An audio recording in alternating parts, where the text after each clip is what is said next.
स्वामींचे असे खूप भक्त आहेत महाराष्ट्रात जे ओव्हरऑल फॉलो करतात, त्यांना मानतात आणि टाइम टू टाइम त्यांची भक्ती करत असतात, मठात जातात आणि ते खूप एकनिष्ठ आहेत. तर त्यांची मला जरा स्टोरी सांग की काय होती, आणि ज्यांना कोणाला नाही माहिती, जे लहान मुलं आहेत तर त्यांनाही मजा येईल ऐकायला, तर ते एकदा सांग तू. तर स्वामी समर्थांचे खूप खूप चांगले चांगले प्रसंग आहेत खूप ह्याच्यामध्ये आहे ना. म्हणजे खूप लोक त्यांची पूजा करतात आणि खूप म्हणजे म्हणतात ना की एक खूप जागृत देव जर आपण म्हणून देवस्थान जे आहे ते अक्कलकोटला. आणि खूप जेव्हा लहानपणी तर आपण जातोच कधी ना कधीतरी आपल्या आई वडिलांबरोबर. तर स्वामी समर्थ असे जे आहेत ते म्हणजे एक दत्तात्रेय जे आहेत, दत्तांचाच एक अवतार आहेत. त्यांची जी भक्ती आहे ती सरळ आहे, स्ट्रिक्ट आहेच तेच, म्हणजे असं पण नाही आहे की म्हणजे साधे एकदम आहे, स्ट्रिक्ट आहेत. पण स्ट्रिक्ट कशाला आहे तर तुमच्यासाठी आहेत ते स्ट्रिक्ट, जर तुम्ही चुकीचा केलात तर. आणि स्वामींबद्दल मला असं वाटतं एक म्हणजे अनुभव आहेत माझे आणि दुसऱ्यांचे पण. स्वामींची जेव्हा तुम्ही भक्ती करता आणि स्वामींकडे जेव्हा तुम्ही कुठलीही गोष्ट मागता, स्वामी तुम्हाला तीच गोष्ट देतात जी गोष्ट तुमच्यासाठी योग्य आहे आता आणि फ्युचरसाठी सुद्धा आहे ना. म्हणजे आपण म्हणतो ना की यार मी देवाकडे हे मागतोय पण देव मला देतच नाही. किती वर्ष झाली, मी वर्षानुवर्ष तपस्या करतोय पण मला देव देतच नाही. स्वामी मला ती गोष्ट देतच नाही. तर स्वामी तुम्हाला नाही देत आहे कारण ती गोष्ट जरीही तुम्हाला आता वाटत असेल की ती खूपच इम्पॉर्टंट आहे किंवा मग खूप एकदम मूल्यवान वस्तू आहे किंवा मग मूल्यवान गोष्ट आहे, ती फ्युचरमध्ये तुमच्या आयुष्यात काहीही त्याचा अर्थ नसणार. एक्झाम्पल, एकदम बेसिक एक्झाम्पल सांगतो मी तुम्हाला. जर तुम्ही म्हणत असाल की बाबा मला अमुक जागेवर मला जॉब करायची आहे, ठीक आहे, खूप मस्त पॅकेज आहे, खूप चांगलं आहे वगैरे वगैरे, तुम्ही स्वामींना सांगतायत की स्वामी तुम्ही मला प्लीज म्हणजे संधी द्या, मी तुमची पूजा करतोच आहे वगैरे वगैरे वगैरे. स्वामी तुम्हाला जी जॉब अपॉर्च्युनिटी आहे, ती जे काम आहे, जर तुम्हाला सूट करणार तरच तुम्हाला देणार, नाहीतर नाही देणार.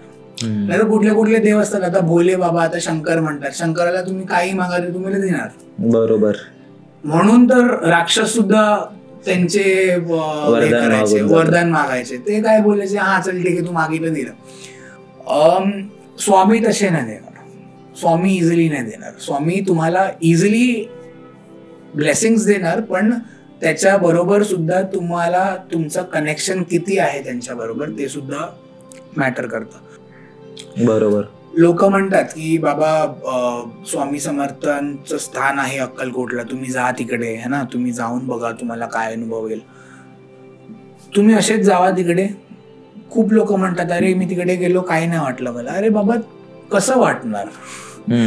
फंडामेंटली जर तुम्ही त्या शक्तीशी है ना, त्या देवशी जर तुम्ही एक कनेक्शन नाही ठेवलं, स्वतःचं मन जे आहे ते त्यांच्या समोर कम्प्लीट सरेंडर, त्यांची भक्ती नाही केली. आणि भक्ती म्हणजे मी असं पण नाही म्हणत की तुम्हाला म्हणतात ना की रोज तुम्हाला 108 वेळा श्री स्वामी समर्थ म्हणायचं आहे किंवा मग ते सुद्धा करायचंच आहे, ते नंतरचा गोष्ट आहे. पण एकदम बेसिक लेवलला एक तुम्हाला श्रद्धा पाहिजे त्या देवाशी, अटूट श्रद्धा. हा, जर तुम्ही फक्त फायद्यासाठी केलं तर ते मिळेल सुद्धा, पण त्याचा काही अर्थ नसणार.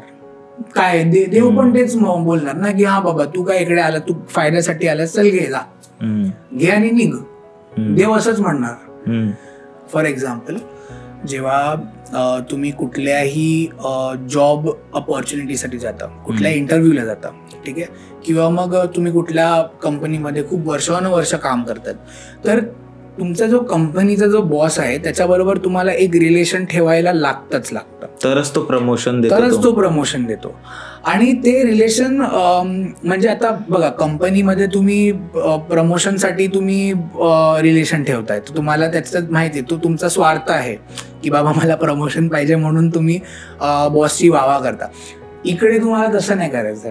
इकडे तुम्ही जर वावा केली तर देव तुम्हाला बॉस सारखं ट्रीट नाही करणार. बॉसला काय बोलणार, अरे हा वावा करतो, चांगली गोष्ट आहे, तो पण शेवटी माणूसच आहे ना बॉस तुमचा. बरोबर. पण देव माणूस नाहीये, तो देव आहे. तो तर देवच आहे. त्याला माहिती आहे की बाबा तुम्ही वावा आता माझी एवढी स्तुती करतायत किंवा माझं एवढं भजन करतायत, भक्ती करतायत, ते तुमच्या स्वार्थासाठी करतायत. बरोबर.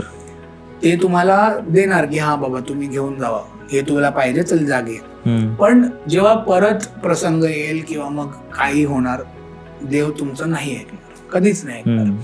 कारण देव तेच म्हणतो ना की बाबा तू माझी पूजा केली, पण कोणासाठी केली? तुझ्यासाठी केली, स्वतःसाठी केली, स्वतःसाठी केली. एक संवाद जो असतो ना, एक संवाद तुम्हाला करायला पाहिजे देवाबरोबर. आणि ही गोष्ट कोणीही ट्राय करू शकता. जेव्हा तुम्ही एकदम बेसिक लेवलला काही तुम्ही, मी ना म्हणत आहे तुम्हाला वर्षोनवर्षी एकदम तपस्या करायची आहे, तुम्हाला हिमालयाला जायचं आहे की काय करायचं आहे, तुम्ही घरात बसून सुद्धा एकदम बेसिक लेवलला जेव्हा एक अटूट श्रद्धा ठेवतात तुमच्या इष्टबद्दल. आता या केसमध्ये स्वामी समर्थ जे आहेत, तुम्ही स्वामींची भक्ती करा स्टार्टिंगमध्ये, स्वामींबद्दल वाचा, स्वामींबद्दल ऐका, स्वामींचं जे नामस्मरण आहे श्री स्वामी समर्थ, श्री स्वामी समर्थ, हे बोलत राहा वगैरे वगैरे. आणि त्याच्यानंतर एक लेवलच्या नंतर जेव्हा तुम्हाला असं वाटतं, एक कनेक्शन जेव्हा तुमचं होतं देवाबद्दल, त्या कनेक्शनच्या नंतर तुम्ही देवाबरोबर संवाद करा. सकाळी उठल्यानंतर किंवा मग रात्री झोपण्याच्या आधी 5 मिनिटं फक्त तुम्ही बसाल किंवा मग झोपून करू शकता, बसून करू शकता, काही नाही. तुम्हाला आपल्या देवाबरोबर बोलायचं आहे. जसं तुम्ही आपल्या मित्राबरोबर बोलतो. फॉर एक्झाम्पल यंग जनरेशन मध्ये जर तुमचा ब्रेकअप होतो, सगळ्यात पहिला कॉल तुमच्या बेस्ट फ्रेंडकडे जातो. जो कोणी तुमचा एकदम जिवलग मित्र आहे त्याला तुम्ही फोन करता. ऍक्सिडेंट होतं, तुम्ही मित्राला फोन करता. देवाला कशाला नाही करत? देवाला सुद्धा करा ना. देव सुद्धा तुम्ही ज्या देवाला ज्या नात्याने तुम्ही बघता है ना. जर आता ती माझी फ्रेंड आहे, ती हनुमानाला भाऊ म्हणून मानते, तर ती हनुमानांकडे जेव्हा बोलते ती ऍज अ भाऊ बोलते की दादा माझ्याबरोबर आज हे झालं, दादा आज मी हे केलं, दादा आज मी ते केलं, बोलत जाते. असं तुम्ही संवाद साधा कुठल्याही देवाकडे, स्वामी समर्थांकडे, शंकराकडे. जेव्हा तुम्ही संवाद साधणार ना, जेव्हा तुम्ही बोलत राहणार देवाकडे, ते ऐकतील. एक ना एक दिवस असं नाही की आज मी बोललो तर आजच ऐकायला पाहिजे, अशी नाही होणार. कुठल्या लोकांचं असं पण असतं की बाबा आज मी देवाला काय गाराणं घातलं, आज काय बोललो देवाला आणि आजच झालं होतं. पण तुम्हाला जोपर्यंत तुम्हाला ते अनुभव नाही येत तोपर्यंत तुम्ही संवाद साधा. अच्छा, अनुभव आले त्याच्यानंतर काय करणार तुम्ही? त्याच्यानंतर तुम्ही असं सोडणार तर जेवढा लवकर तुम्ही वर आलात तेवढा लवकर तुम्ही खाली सुद्धा जाणार. ठीक आहे. देवासाठी हे पूर्ण विश्व आहे. त्यांच्याकडे खूप सारे तुमच्यासारखे खूप सारे भक्त येतात, खूप सारे हे येतात. हे तुमच्यासाठी आहे, त्यांच्यासाठी नाही, स्वामींसाठी नाही. स्वामींना नाही पाहिजे की 100 लोक, 1000 लोक, करोडो लोक त्यांची स्तुती करा, त्यांची भजन करा.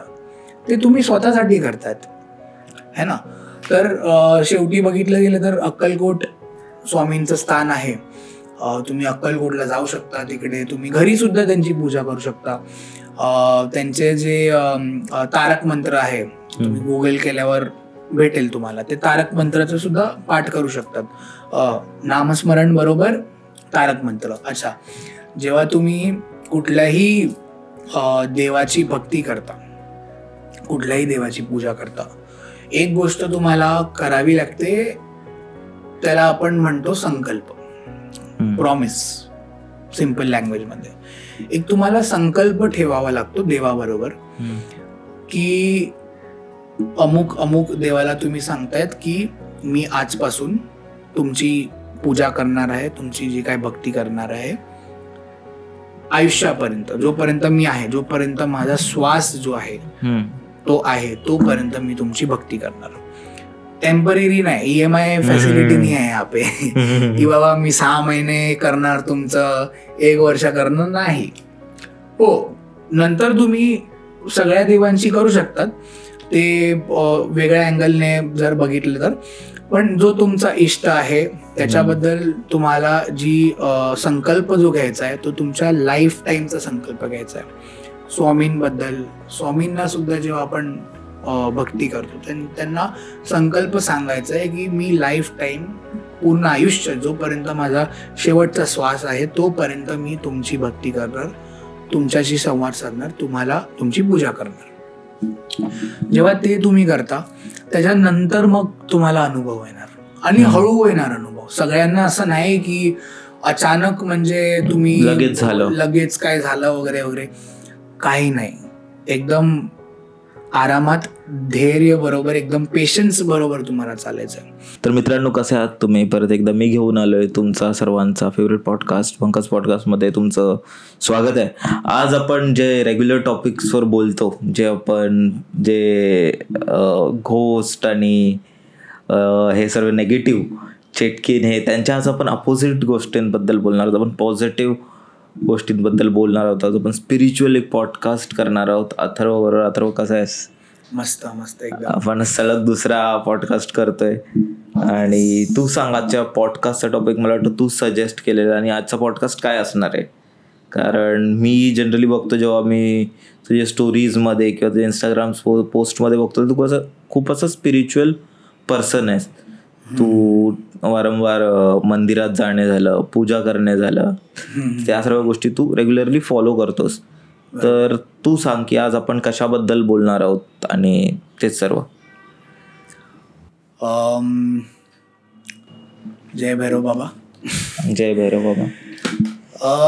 हा टॉपिक स्पिरिच्युअलिटी, मला तरी असं वाटतं की आजकाल आपला जो यूथ आहे किंवा मग आपल्या जनरेशनचे, आपल्या आधीच्या जनरेशनचे, कुठे ना कुठे आपल्या मुळात आणि आपल्या रक्तात नेहमीच आहे. बिकॉज आम्ही या भूमीवरती आमचा जन्म झालेला आहे, जी आपली भारतभूमी आहे ना. तर भारतात बघितलं की भारतात झालं, महाराष्ट्रात झालं, कुठेही तुम्ही भारतात कुठल्याही कोणाकोपऱ्यात तुम्ही जावा, तिकडे तुम्हाला कुठलेही वेगळ्या वेगळ्या प्रकारचे देवी देवता तुम्हाला भेटणार. आणि मला असं वाटतं, म्हणजे माझं हे पर्स्पेक्टिव्ह आहे, ठीक आहे. मला असं वाटतं की जेव्हा आपण स्पिरिच्युअलिटी म्हणतो किंवा मग आपण म्हणतो की बाबा आपल्याला काहीतरी स्पिरिच्युअल गोष्ट करायची आहे किंवा मग कुठली पूजा करायची आहे किंवा मग काही करायचं आहे, मला असं वाटतं की त्याला तुम्ही ॲज अ उपाय नका करू, त्याला तुम्ही ॲज अ कार्य नका करू. तुम्ही त्या गोष्टीला आपल्या जीवनशैलीमध्ये अडॅप्ट करा. जसं एक छोटंसं एक्झाम्पल देतो मी तुला. जर माझं वजन वाढलं, ठीक आहे, खूप मी हेल्दी झालो, तर मी जिमला जॉईन करणार. ऑन द स्पॉटच डोक्यात येणार की बाबा नाही, आता जिमला जॉईन करावं लागेल. जर माझी तब्येत खराब झाली तर मी डॉक्टरकडे जाणार. डॉक्टर मग मला मेडिसिन देणार, औषध देणार. मी म्हणतो की तेवढी वेळ आपल्याला त्या वेळेसाठी थांबायचंच कशाला, है ना.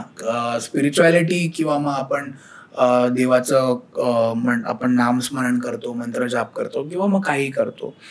जर तुम्ही कुठले लोक म्हणणार की बाबा मी ॲग्नॉस्टिक आहे, ठीक आहे. ॲग्नॉस्टिक म्हणजे जो मनुष्य देवाच्या चित्राला किंवा मग मूर्तीला मानत नाही, पण तो मानतो की कुठला देव आहे. तर त्या व्यक्तीसाठी पण मला असं वाटतं की आपली जी जीवनशैली आहे आताच्या काळात, मला असं वाटतं की प्रत्येक माणसाने मिनिमम, म्हणजे म्हणतात ना की मी नाही म्हणत की बाबा तुम्हाला सगळे 4 धाम करायचे, तुम्हाला 12 ज्योतिर्लिंग करायचे, तुम्हाला सगळे शक्तीपीठ जायचं, इकडे जायचं तिकडे जायचं, तर मी ते नाही म्हणत आहे. ते तुम्ही करू शकता, म्हणजे ते केलंच पाहिजे, नो डाऊट. पण एक बेसिक म्हणतात ना की बेसिक आपण कोण आहे, आपण या जगात कशाला आलो आहेत, आपलं ध्येय काय आहे, आपलं एम काय आहे आणि आपल्यामुळे या जगाला काय मिळू शकतं ते खूप इम्पॉर्टंट आहे. कारण बघा, शेवटी माणूस हा जो जनावर आहे, म्हणजे म्हणतात ना man is a social animal. तर माणूस जो आहे तो नेहमी हेच बघतो की मला काय मिळणार कोणाकडनं. बरोबर.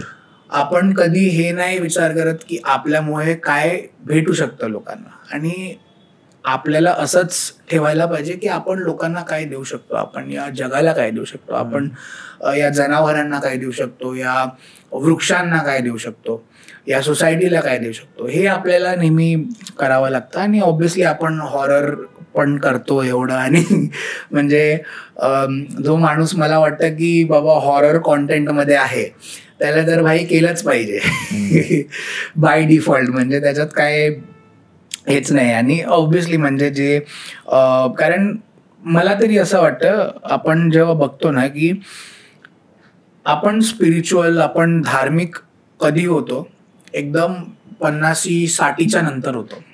ठीक आहे, जेव्हा माहिती असतं की भाई अब टाइम आ चुका है जाने का.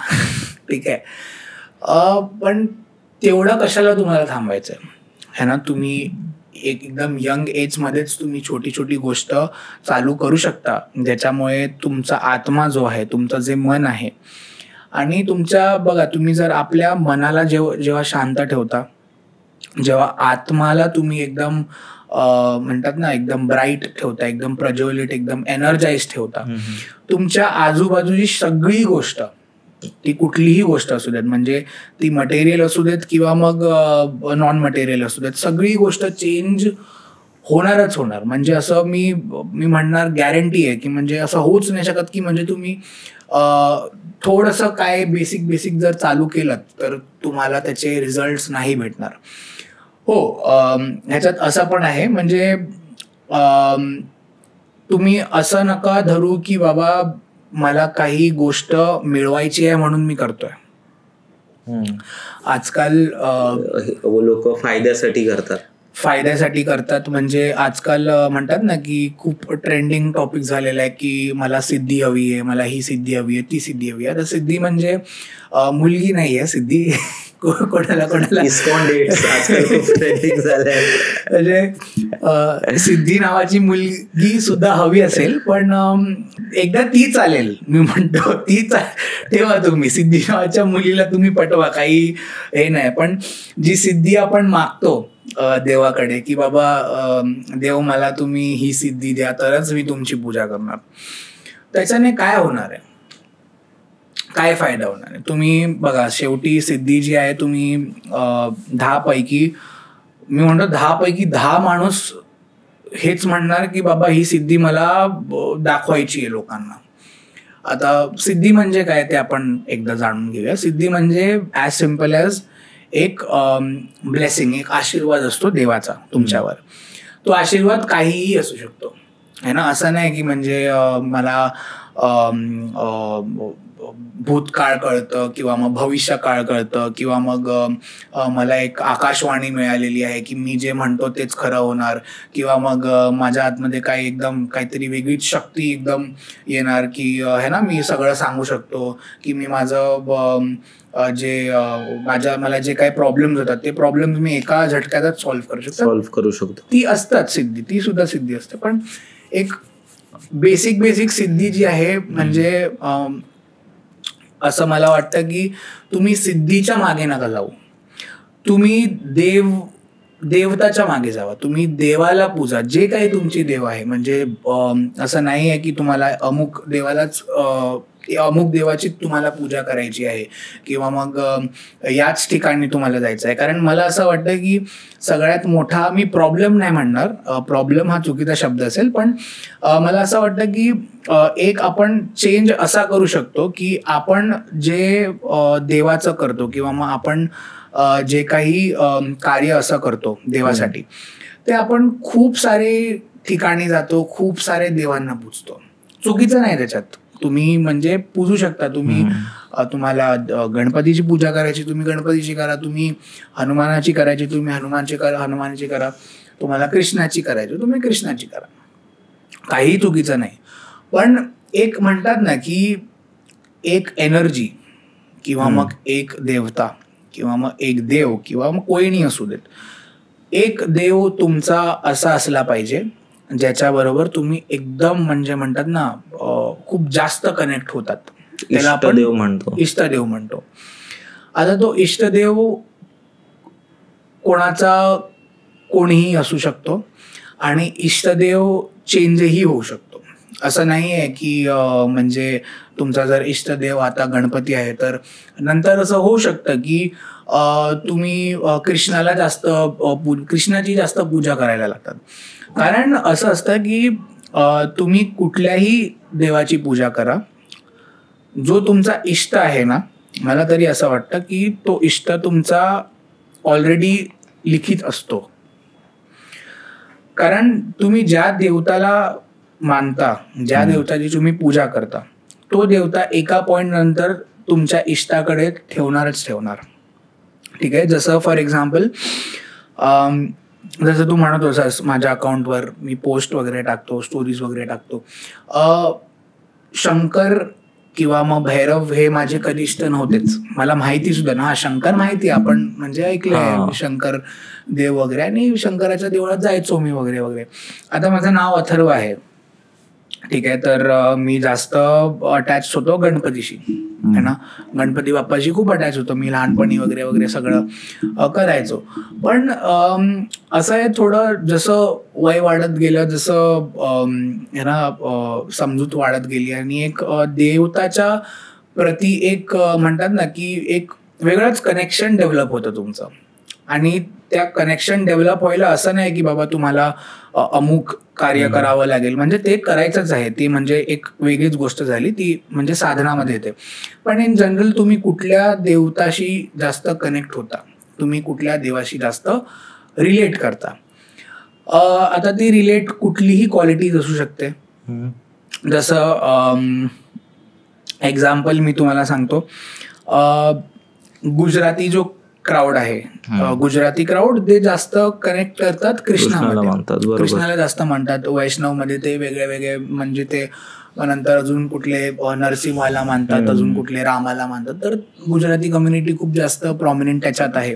मग तुम्ही थोडं जर बेंगॉल साईडला गेलात, बेंगॉलीज वगैरे असतात, बेंगॉलीज मध्ये काली पूजा खूप जास्त असते, माताला मानतात. नॉर्थ मध्ये शेरावाली मा वगैरे वगैरे देवींना वगैरे मानतो. साऊथला जेव्हा आपण जातो तेव्हा अयप्पा झाले, तिरुपती झाले, मुरुगन झाले. तर हे सगळे देवता जे काही जॉग्रफी आहे त्याच्यामुळे चेंज होते, जे काय आपलं कास्ट आहे वगैरे वगैरे चेंज होते. तर असं नाही आहे की तुम्ही या कास्टचे आहात तर तुम्हाला याच देवाला मानायचं आहे. तुम्ही सगळ्या देवांना माना, नो डाऊट, पण एक तुमचा इष्ट असला पाहिजे. जसं तुमचं कुलदेवी आणि कुलदेवता आहे ना, तो तर म्हणजे तुमच्या फॅमिलीमध्ये आहेच, तुम्हाला त्याची पूजा तर तुम्हाला करायचीच आहे. ग्रामदेवत असतो तो, म्हणजे म्हणतात ना की न चुकता वर्षातनं एकदा तरी तिकडे तुम्हाला आपल्या कुलदेवीच्या स्थानावर जाऊन काही ना काहीतरी तिकडे पूजा झाली किंवा मग काही डोनेशन झालं किंवा काय तुम्ही करायलाच पाहिजे. जसं कुलदेवता आहे तुमच्या फॅमिलीसाठी, पूर्ण जे तुमचा वंशज आहे त्या वंशजासाठी आणि जे नंतर तुमचं जे वंशज येणार आहे त्या पूर्ण वंशजांसाठी, त्यांचं प्रोटेक्शनसाठी आणि ब्लेसिंगसाठी तुमची कुलदेवता आहे. इष्टदेवता हा तुमचा पर्सनल आहे. जसा माझा इष्टदेवता भैरव आहे, माझ्या वडिलांचे कोणी वेगळे आहेत, आईचे कोणी वेगळे असू शकतात, असं काही त्याच्यात गरजेचं नाही. पण कुठल्या देवाला तुम्ही जास्त कनेक्ट होता हे खूप महत्वाचं आहे.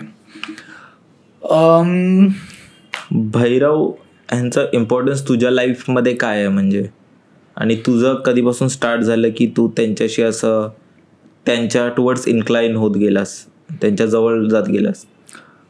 तर मला वाटतं 1-1.5 वर्ष झाली असतील, मोर दॅन 1 वर्ष 1.5 वर्ष. शंकरांसाठी तर माझं होतंच प्रेम नेहमीच. लहानपणी गणपतीला मी खूप हे करायचो नंतर थोडं वय वाढत गेलं, मग नंतर थोडं म्हणतात ना की एक प्रेम असतं देवाबरोबर, ते माझं शंकराबरोबर झालं. आणि शंकर जेव्हा आपण शंकराची हे बघतो, म्हणजे एक फोटो बघतो, त्याच्यात शंकर हे नेहमी ध्यान मुद्रेत असतात, ते नेहमी ध्यानात असतात, मेडिटेटिव्ह स्टेटमध्ये असतात. तर एकदम सौम्य रूप असतं, एकदम म्हणतात ना एकदम पीसफुल रूप असतं त्यांचं. माझं जसं वय वाढत गेलं, करिअर वाढलं आहे ना, करिअर बरोबर रिस्पॉन्सिबिलिटीज वाढले, घरच्यांची रिस्पॉन्सिबिलिटीज, फॅमिली रिस्पॉन्सिबिलिटी आणि खूप सारी गोष्ट, ते म्हणजे कॉमनच आहे प्रत्येकाच्या आयुष्यात. भैरव या म्हणजे अवतार या स्वरूपात माझं 1-1.5 वर्ष आधीच मला आधी माहितीच नव्हतं, खरंच मी सांगतो. भैरव हे कोण आहेत, कुठला देव आहे वगैरे असं माहिती नव्हतं. आपण म्हणजे लहानपणी कुठे ऐकलं असेल की म्हणजे हा मंदिराच्यात स्पेशली आता माझी जी कुलदेवी आहे, कुलदेवीचा जो गर्भगृह आहे त्याच्या बाहेर म्हणजे बाजूला वगैरे एक भैरवाचं स्थान असतं. कुठलीही तुम्ही देवी बघा, जी म्हणजे महाविद्या जी आहे, दश महाविद्या किंवा मग कुठली दुर्गा, लक्ष्मी वगैरे वगैरे, सगळीकडे भैरवाचं स्थान नेहमी असणार. तर हे स्थान कशाला असतं किंवा मग भैरव हे स्वरूप कशाला आलं, स्टोरी माहितीच असेल लोकांना, पण तरी मी एक स्टोरी सांगतो की भैरव यांची हा अवतार कसा आला. तर ब्रह्मा विष्णू महेश आपल्याला माहितीच आहे. ब्रह्माची 5 डोकं होती ब्रह्माला, ठीक आहे. आपण फोटोमध्ये आता 4 बघतो, पण त्यांना 5 हे होते, 5 त्यांना शीर होती. तर त्या 5वी जी शीर होती, ती 5वी शीर बोलायला अशी लागली की मीच स्वतः देव आहे आणि मी एकदम सर्वश्रेष्ठ देव आहे, कारण मी या पूर्ण जगाची रचना केली, मी सगळं केलं, मी स्टार्ट केलं. तर मी म्हणजे बेसिकली एक म्हणजे म्हणतात ना की एक ॲरोगन्स आला, अहंकार आला त्यांच्यामध्ये. तर त्या अहंकारामुळे झालं की सगळे देव जे आहेत ते गेले शंकरांकडे. आणि शंकर तर आपल्याला माहितीच आहे, ते महादेव जे आहेत ते म्हणजे देवाचे देव महादेव आहेत. पण ते महादेव असून सुद्धा कधी त्यांनी असं सांगितलं नाही की मी महादेव आहे. त्यांनी कधी असं सांगितलं नाही की तुम्ही देव आहेत तर मी तुम्हाला म्हणजे म्हणतात ना मी तुमच्यापेक्षा सर्वश्रेष्ठ आहे, कारण ते वैरागी आहेत. त्यांना म्हणजे फरकच नाही पडत, कोणी मला काही बोलू देत. त्यांना माहिती आहे की बाबा मी महादेव आहे, त्यांना माहिती आहे की माझी पॉवर काय आहे आणि माझं हे काय. तर शंकरांनीच म्हणजे कुठल्या कुठल्या कथेमध्ये असं म्हणतात की शंकराची जे जटा असतात त्या जटांमधला एक छोटासा हे भाग, किंवा मग कुठल्या कुठल्या स्टोरीज म्हणतात की शंकरांचं जे नख होतं त्या नखांमधला एक छोटासा अंश त्यांनी घेतला आणि त्या छोट्याशा अंशामधलाच एक म्हणतात ना उत्पत्ती झाली भैरवाची. आणि भैरवाला असं कार्य दिलं गेलं की तुम्हाला जे अहंकार आहे ब्रह्माचं ते तुम्हाला संपवायचंय, काढायचंय. तर भैरवांनी काय केलं, जो ब्रह्माचा जो 5वा शीर होता तो कापला त्यांनी. आणि तेव्हा ब्रह्मा जे होते त्यांना मग हा अनुभव आला की त्यांना असं कळलं की है ना म्हणजे आपल्याला जरी मी देव असलो तरी मला अहंकार नाही केला पाहिजे, कारण प्रत्येक देवाचं काही ना काहीतरी वैशिष्ट्य असतं है ना. म्हणजे जिकडे ब्रह्मा आहे, ब्रह्मा सुद्धा खूप इम्पॉर्टंट आहे, विष्णू सुद्धा खूप महत्वाचे आहेत, महादेव सुद्धा खूप महत्वाचे आहेत आणि बाकीचे सगळे जे देवत आहेत ते सगळे सुद्धा इम्पॉर्टंट आहेत. तर झालं असं की अच्छा भैरवांनी ब्रह्माचे ते 5वा शीर जो होता तो कापला. आता झालं असं की जरी ते भैरव असले तरी त्यांच्यावर पाप एक आलं ब्रह्महत्याचं. आता त्या ब्रह्महत्येच्या पापाचं त्यांना करायचं होतं प्रायश्चित. तर विष्णूंनी त्यांना सांगितलं, आता तुम्ही जर कधी भैरवाची जर तुम्ही मूर्ती बघितली किंवा मग भैरवाचा फोटो बघितला तर त्याच्यात तुम्हाला एक असं डोकं दिसेल हातात. ते डोकं म्हणजे ब्रह्माचं शिर होतं ते, जे आपण हे बघतो. तर त्यांनी काय केलं, ब्रह्माचा शिराला आपल्या हातात घेतला आणि विष्णून आणि ते पूर्ण पृथ्वीवर आणि सगळ्या लोकांमध्ये ते फिरायला लागले पापाचं प्रायश्चित करायला.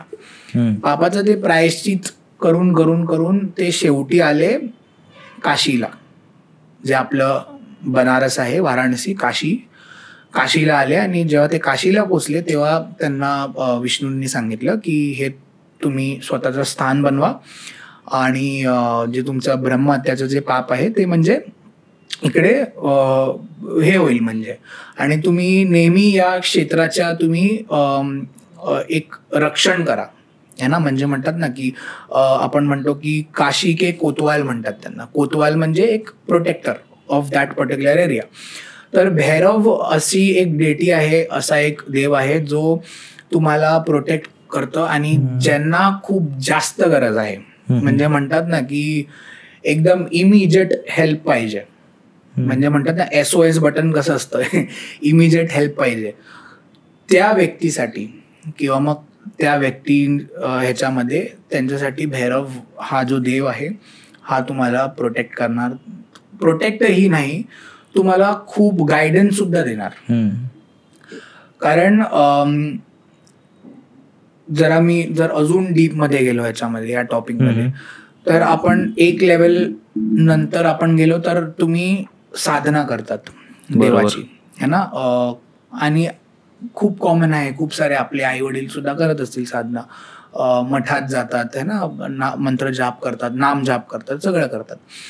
तर साधनेमध्ये असं आहे की साधना कोणीही करू शकतं, कधीही करू शकतं, कधीही स्टार्ट करू शकतं.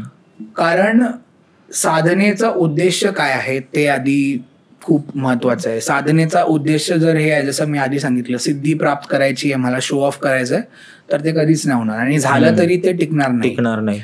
कुठलीही गोष्ट जर इझिली तुम्हाला मिळाली ती तशी इझिली जाते सुद्धा. तुमचं लक्ष काय असलं पाहिजे, तुमचं लक्ष हे असलं पाहिजे की माझा जो आत्मा आहे, माझं जे मन आहे ते परमात्मा बरोबर कसं विलुप्त होईल, कसं त्याच्या बरोबर एक स्वतः तुम्ही एक देवाचं, म्हणजे म्हणतात ना, you are a part of God, that should be your गोल. तो गोल असला पाहिजे तुमचा. आता तुम्ही म्हणणार की मी आता एक काम करतो, मला अमुक व्यक्तीने सांगितलंय तुम्ही हे करा, तुम्ही डायरेक्ट तुम्हाला मोक्ष भेटेल, 21 दिवस तुम्ही पाठ करा तुम्हाला मोक्ष भेटेल, 21 वर्ष पाठ करा तुम्हाला मोक्ष भेटेल. तर अनफॉर्च्युनेटली तशी गत नसते. म्हणजे वर्षानुवर्ष नाही तर तुम्हाला जन्म लागतील. असं नाही की म्हणजे तुम्हाला एका जन्मात तर पॉसिबली नाहीच आहे, शक्यच नाही आहे तुम्हाला खूप. आणि जेव्हा तुम्ही साधना सुद्धा करतात तर म्हणतात ना की माणूस जेव्हा या जगात नसतो तो धन घेऊन जात नाही, तो काहीही घेऊन जात नाही, पण फक्त कर्म घेऊन जातो. तर तुमचे जे आधीच्या जन्माचे जे कर्म असतात ते सुद्धा या जन्मात येतात. जर तुम्ही आधीच्या जन्मात साधना करत असाल, ती साधनाची जी कर्म आहेत ती तुम्हाला या जन्मात सुद्धा भेटते. मग तुम्ही साधना करता, तुम्ही आता साधना काय करायचं त्याच्यात खूप बेसिक आहे जे मी फॉलो करतो. नॉर्मल फक्त तुम्ही मंत्रजाप करू शकतात, मंत्रजाप नाही सॉरी, तुम्ही नामजाप करू शकता. नामजाप जो पण तुमचा इष्ट आहे त्यांच्याबद्दल. स्टार्टिंग तुम्ही गणपती बरोबर करा, म्हणजे कुठल्याही साधनेच्या आधी गणपतीचं नाव हे घ्यायचंच. म्हणजे ते तर त्यांना ब्लेसिंगच दिलेली आहे की कुठलेही कार्य करायच्या आधी तुम्हाला गणपतीला पूजा करावीच लागते. आपण जसं कुठलीही सत्यनारायणांची पूजा करतात किंवा मग कुठलीही पूजा करतात, गणपतीचं हे स्थान असतं. तर तुम्ही गणपतीचं नाव घ्या, तुम्ही ओम गणेशाय नमः, ओम गणेशाय नमः, ओम गणेशाय नमः, किंवा मग वक्रतुंड महाकाय सूर्यकोटी समप्रभ निर्विघ्नं कुरु मे देव सर्व कार्येषु सर्वदा, हे तर कॉमन आहे, आपण म्हणतो. तुम्ही हे म्हणा, आणि हे म्हणून मग तुम्ही आपलं तुम्ही जे काय नाम जाप करणार आहेत, ओम नमः शिवाय आहे, ओम गणेशाय नमः आहे, जय श्री कृष्ण आहे, राम आहे, राम सुद्धा एक नामजापच आहे. राम राम राम राम करू शकता. भैरवाचं करायचं तर ओम भैरवाय करू शकता, ओम भैरवाय नमः करू शकता. वेगळे वेगळे आहेत. म्हणजे तर बेसिक लेवलला तुम्ही नामजाप करू शकता. नामजाप तुम्हाला एका माळावरती करायची आहे. माळा म्हणजे जी जापमाळ जी असते, जपमाळ जी असते त्याच्यावर. जपमाळ तुम्ही कुठलीही घेऊ शकता. शंकराचा करतायत तर तुम्हाला रुद्राक्ष घ्यावं लागेल. रुद्राक्षाची माळा भेटते सगळीकडे. तर त्या माळेवर जी जापमाळ असते ती 108 त्याच्यात ऑलरेडी मणी असतातच. तर त्या हिशोबाने तुम्ही करू शकता. स्टार्टिंगला तुम्ही एक माळा करा, म्हणजे 108 वेळा करा, आणि ते तुम्ही कंटिन्यू करू शकता, वाढवत जाऊ शकता. म्हणजे एक माळा ऍटलिस्ट तुम्ही 1 आठवडा करा किंवा 1 महिना करा, आणि बघा तुम्हाला कसं वाटतं, काय अनुभव येतो. पण नामजाप जे आहे तेच करा. लोक काय करतात, आणि माझे जे मित्र आहेत किंवा मग ज्यांना मी ओळखतो ते काय करतात, ते म्हणतात, अरे मी ना एक रील बघितली, ठीक आहे, एक रीलमध्ये ना एक बाबा होते, त्यांनी एक हा मंत्र सांगितला आणि मी विचार करतोय मी तेच मंत्र करतो रोज. बाबा, त्यांनी जो मंत्र दिला तो आहे मंत्र, नो डाऊट, म्हणजे करायलाच हवा. पण तो मंत्र, जे मंत्राचा जाप एक ऋषी करतात किंवा मग एक साधू करतात किंवा मग एक अघोरी करतात, त्या मंत्रापर्यंत पोचायला त्यांनी किती मंत्राचा जाप केला असेल ते तुम्हाला नाही माहिती. बरोबर. आणि शेवटी तो मंत्र जो आहे तो त्यांना सूट होतोय.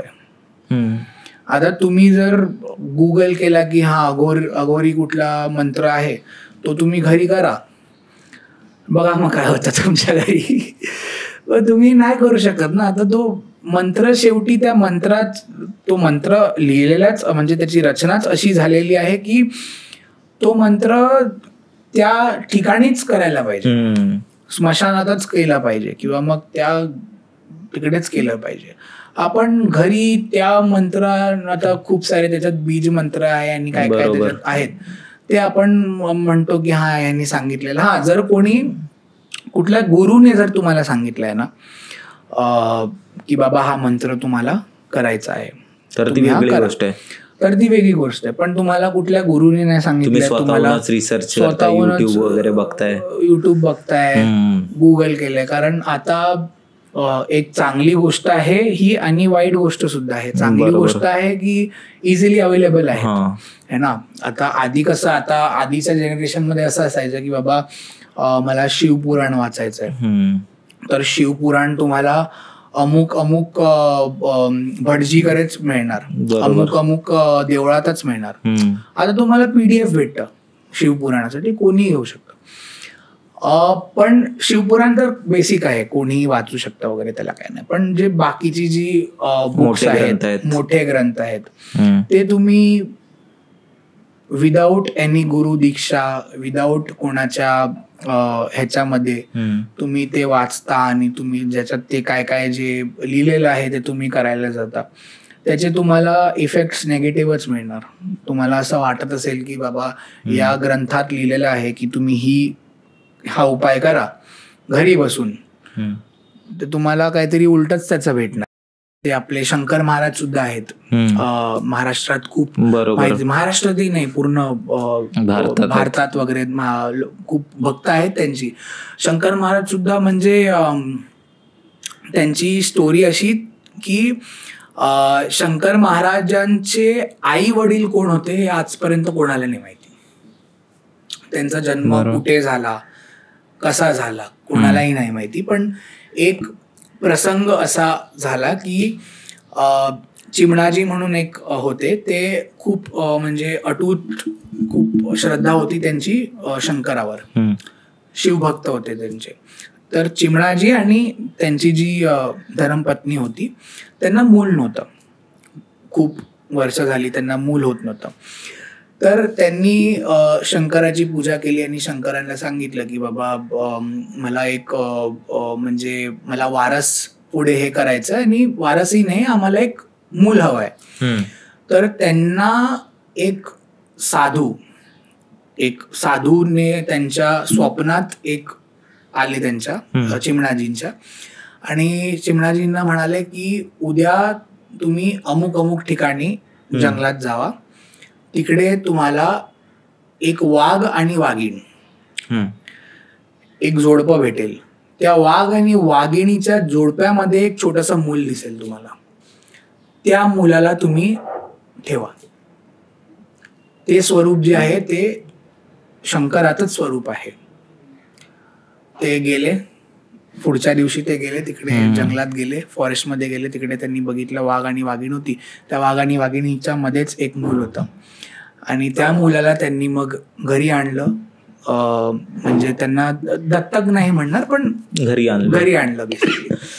त्यांना घरी आणलं आणि शंकर महाराज जे होते, जे लहानपणीपासूनच भक्ती करायचे, आधीपासूनच नेहमी भक्ती वगैरे वगैरे वगैरे करायचे. मग नंतर जेव्हा ते मोठे झाले तेव्हा नंतर ते हिमालयाला गेले. खूप वर्षानुवर्षी त्यांनी तिकडे तपस्या केली आणि मग नंतर परत ते इकडे आले. मग ते असा सुद्धा एक प्रसंग आहे की ते स्वामी समर्थांना सुद्धा भेटले एकदा. आणि स्वामी समर्थां म्हणजे असं म्हणतात की शंकर महाराज हे स्वामी समर्थाचेच एक अंश टाईप आहे. आणि ते स्वामी समर्थाला भेटले आणि मग नंतर मग फायनली त्यांनी समाधी घेतली. पुण्याला एक धनकवडी म्हणून एक जागा आहे, खूप मस्त जागा आहे, खूप एकदम जागृत स्थान आहे, तिकडे त्यांनी समाधी घेतली. तर शंकर महाराज सुद्धा एक मला वाटतं की देवतच आहे प्लस एक गुरु आहे, जे गुरु तुम्हाला वाईट प्रसंगात तुम्हाला खूप मदत करू शकतात आणि खूप काही शिकवतात सुद्धा. आणि या गुरुवांचं हेच आहे, म्हणजे शंकर महाराज झाले किंवा मग स्वामी समर्थ झाले, हे गुरु तुम्हाला जे चुकीचं आहे ते कधीच नाही शिकवणार. आणि जर तुम्ही चुकता तर तुम्हाला शिक्षा सुद्धा देऊ शकतात. जसं आता आपण म्हणतो ना की जसं आपले आई वडील आहेत, जर आता मी स्वामींना माझे वडील मानलं, तर आता जर मी कुठली चूक केली तर माझे वडील तर ओरडणारच ना मला. सेम स्वामी सुद्धा तुम्हाला ओरडणार, पण ते नातं असलं पाहिजे. बरोबर. एक छोटीशी इन्सिडेंट सांगतो मी सगळ्यांना. मला नाव नाही लक्षात येते त्या मनुष्याचं नाव काय होतं. साऊथची स्टोरी आहे एक. तो एक शिकारी होता, ठीक आहे. आता त्या शिकारीला त्या जंगलामध्ये एक शिवलिंग मिळालं. त्या शिवलिंगाची तो रोज पूजा करायचा, ठीक आहे. रोज त्याच्या पूजा कशी करायचा, तर हा शिकारी माणूस हा ऑलरेडी म्हणजे जंगलातला राहणारा शिकारी आहे. म्हणजे हा एक म्हणू शकतो की आदिवासी टाईप आहे. आता ह्याला शिवलिंगाची पूजा कशी करायची हे त्याला माहिती नाही. फक्त त्याला माहिती आहे की शिवलिंगावर जल अर्पित करायचं असतं. तर हा काय करतो, हा नदीवर जातो. आता पाणी घ्यायला त्यांच्याकडे काय हाय नाही है ना, कुठलं पात्र वगैरे नाही. तर तो काय करतो, पाणी जे आहे तो तोंडात घेतो आपल्या, आणि ते तोंडाचं पाणी तो शिवलिंगावर हे करतो. अच्छा. आता हे म्हणजे ऐकून थोडं एकदम विचित्र वाटेल, पण तुम्हाला या स्टोरीच्या एंडवर कळेल की या स्टोरीचं बेसिकली हे काय. तो बेसिकली ते रोज तो तेच करायचा. रोज तो नदीच्या ह्याच्यावर जायचा, नदीवरून पाणी तोंडात घ्यायचा आणि ते तोंडातलं पाणी तो शिवलिंगावर ठेवायचा. जेव्हा तो शिकारीला जायचा, जेव्हा तो शिकार करायचा, तो जे शिकार करायचा, जे मांस वगैरे जे असायचं ते मांस ते शिवलिंगावर चढवायचा. रोज त्याला एक बाजूलाच एक ऋषी मुलगा होता, म्हणजे एक छोटासा मुलगा होता जो म्हणजे गुरुकुलमध्ये शिकायचा. तो रोज हे कृत्य बघायचा आणि त्याला रोज राग यायचा.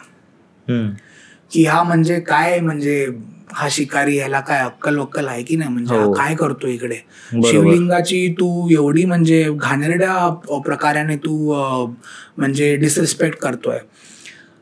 तर एकदा काय झालं, एका झाडाच्या मागे तो लपलेला होता, तो मुलगा जो गुरुकुल मधला मुलगा होता, आणि तो या ऋषीकडे बघत होता, या शिकारीकडे बघत होता. त्या शिवलिंगाचे त्या शिवलिंगावर 2 आकृती होती डोळ्याची, ठीक आहे. त्याच्यातला एक डोळा जो होता, त्या एक डोळ्यातून रक्त यायला लागला आपोआप शिवलिंगाच्या. आता या शिकाऱ्याने काय करावं, या शिकाऱ्याने जे काय त्याच्याकडे होता चाकू घेऊन स्वतःचा डोळा कापला आणि तो त्या शिवलिंगावर लावला. दुसरा जो डोळा होता, दुसऱ्या डोळ्यामधून सुद्धा रक्त येत होतं. या शिकाऱ्याने त्याचा दुसरा डोळा सुद्धा कापला आणि शिवलिंगावर लावला. आणि जेव्हा दोन्ही डोळे त्याने म्हणजे शिवलिंगावर जेव्हा अर्पित केले, तेव्हा त्याला साक्षात शिव आणि पार्वती यांचे दर्शन झाले. आणि शिव आणि पार्वतीचे दर्शन अशा झाले, आणि त्या जो गुरुकुल मधला जो मुलगा होता बाजूला होता त्याला सुद्धा झाले. आणि तो गुरुकुल मधला मुलगा जो होता तो विचारायला लागला की मी एवढे वर्ष तुमची तपस्या करतोय महादेव, पण तुम्ही मला अजून प्रसन्न नाही झालात, अजून दर्शन नाही दिलं.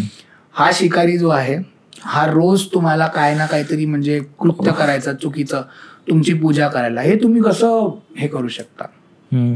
महादेव आणि पार्वती दोघांनी म्हटलं की बाबा, या माणसाने माझी जशी पूजा केली ती पूजा त्याने मनापासून केली, पात्र नाहीये, तोंडात पाणी घेतलं त्याने आणि हे केलं. शिकारीला जायचा तो, पाहिजे तर ते मांस खाऊ शकतो ना, तो खायचा तो, पण थोडस देवाला द्यायचा.